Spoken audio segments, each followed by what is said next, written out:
On you guys, my name is Rayge and we are back today with a preparation video here for the upcoming season 5 in Cosmic Crucible. So some updates have been made now and it's going to be starting pretty soon here, especially featuring, you know, supportive buffs to both Sinister 6 and Superior 6 characters.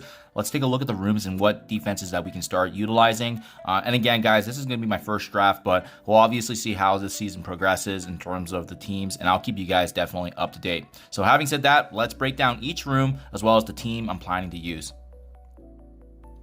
Something to note that is new in these new global settings for these respective rooms is the fact that, as you can see here, Sinister 6, Superior 6 characters, you know, getting these additional buffs. So if you're planning on using any of them, they're obviously going to be, you know, heads and shoulders above other characters utilized. But keep in mind, it's for offense and defense. What's also new is on top of the 20% HP and damage for defensive characters, after each completed attempt, which does not mean, you know, you cannot back out. It essentially means it registered defeat.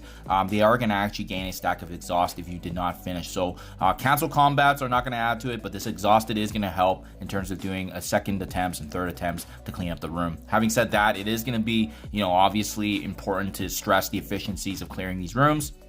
So getting right started here, guys. Room number 1 here is on defense and offense. Striker characters do gain assists now for ally turn. So it really does favor teams that have a lot of striker ISO weights. A couple of them do stick in mind. You know, I think Death Seed for the majority is also consisting of strikers. Infinity Watch is a good one. I'm gonna play it by ear right now and slot in my Infinity Watch team just to see how my offense enemies are gonna be playing against this, and then play that by ear. But you know, Infinity Watch can actually be used in a couple of rooms here, so it's nice that they still have that versatility in the game. And again, I like seeing how that battle progresses as the season continues.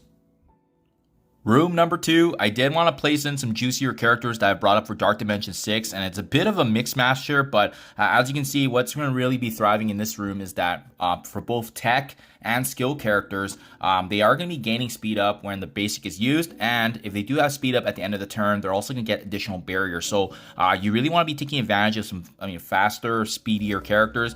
I think tech skill teams such as Invaders and Pegasus could also be good potential options, but I want to mix it up to see what my enemies play against me. So I'm slotting in the synergy here of Black Widow and Big Time just because they have that team dynamic synergy together. I brought in both Kestrel and Shang-Chi into my Dark Dimension 6. They're both built up, so this is just a big fluffy room for them to get through, but as well, these characters can hit pretty hard. And then we have Captain Sam here to round things off with some speed up and providing some supportive buffs there with energy. So I think this is gonna at least be able to pull away a strong team from my enemies, and that way I can play by ear to see if we can make adjustments. But overall, it's gonna look like a scary room.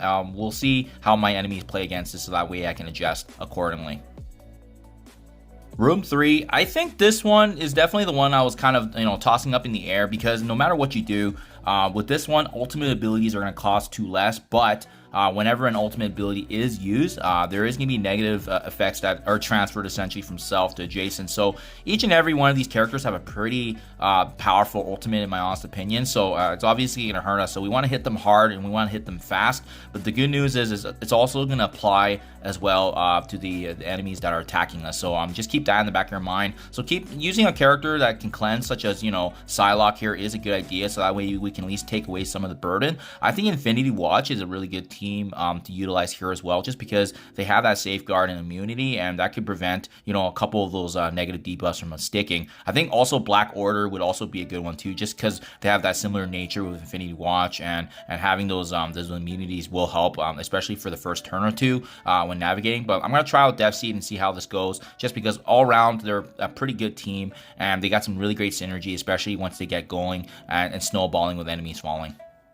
This one was also very interesting because, to be honest, there's only a couple of teams that really thrive with stealth, and to be honest, even when you do gain that stealth, gaining that additional 20%, I don't think it's a deal breaker. So I think room number 4 is you know, throw in any team you want in there to basically pull away another enemy team. So for that reason, I think my Young Avengers has always been a pretty decent plug and play team, just to at least kind of play out and see how my enemies respond. So I'm going to be sticking with that. Young Avengers plus Dormammu to give them some survivability. I do like the fact that, you know, obviously here they can survive quite a few attacks, and if anything, they'll take away at least a good team. But this is probably the one that's going to change right now.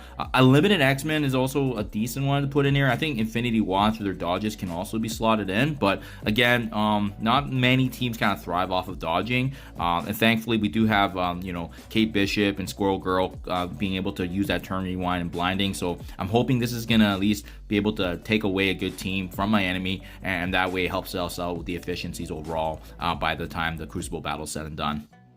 Having said that, Room 5 was pretty obvious here just because it specifically benefits mutant characters. What I do like is that it's both heroes and villains, right? So it doesn't really matter so as long as they're classified as that. But on turn, they are going to be clearing all negatives and healing 10%. So it makes Unlimited X-Men a really, really good team. Although they could have been slotted in Room 4, I think it just makes a really, really good Unlimited X-Men team even better. And I am slotting in my Apocalypse to see how my enemies respond to this and see what kind of synergies work against them. Having Apocalypse is going to give us a little bit more versatility and makes it serious so that we're going to pull away a very strong team from my enemies, but as well potentially maybe even taking 2 attacks to finish them, right? He adds that much needed buff, and as well as having the one shot there with his empowered state. So definitely going to be interesting to watch this one play out for sure. Last but not least, I do think Room 6 has the most opportunity here for theory crafting, just because it benefits both villain and hero characters. Villains applying defense down, heroes conversely utilizing offense down. So I mean, different in its own unique aspect, but gets the same done in essence with the damage mitigation or damage done, right? So I think Gamma Team is a very safe one to put on here just to see how our enemies respond. They've usually been really good in defense, especially for the Crucible game of the and going through it to see how they respond. So I like this mixture here with Gamma just because there is a villain and hero mixture here, and we can see that synergy and which one's going to be favoring as we see the results of these battles. So I think overall this is a pretty good one. I think Darkhold potentially could be a good one too, just because they're mixed at that hero and villain aspect. So that in essence is the 6 teams, guys, that I have right now slotted in. Let me know what you guys think in the comments below. But having said that, now we can pretty much deduce then what my offensive teams will be for options, and I really, really do like this, right? So first and foremost, I still have my Tangle Web with Omega Red and Phoenix. They're going to be a very strong option to utilize. I have essentially the full Secret Defenders here with Val, just because I did not actually bring up my Doctor Strange. Honestly, just a waste of resources because he's kind of the odd man out. So I've typically been doing this right now with most of the teams when I don't see that there's value in certain characters. Got Rebirth on standby if needed. I'm not sure if they can be slotted in as a room. Let me know if you guys are planning to use them on a specific defense, but for the time being, they're kind of the odd team out.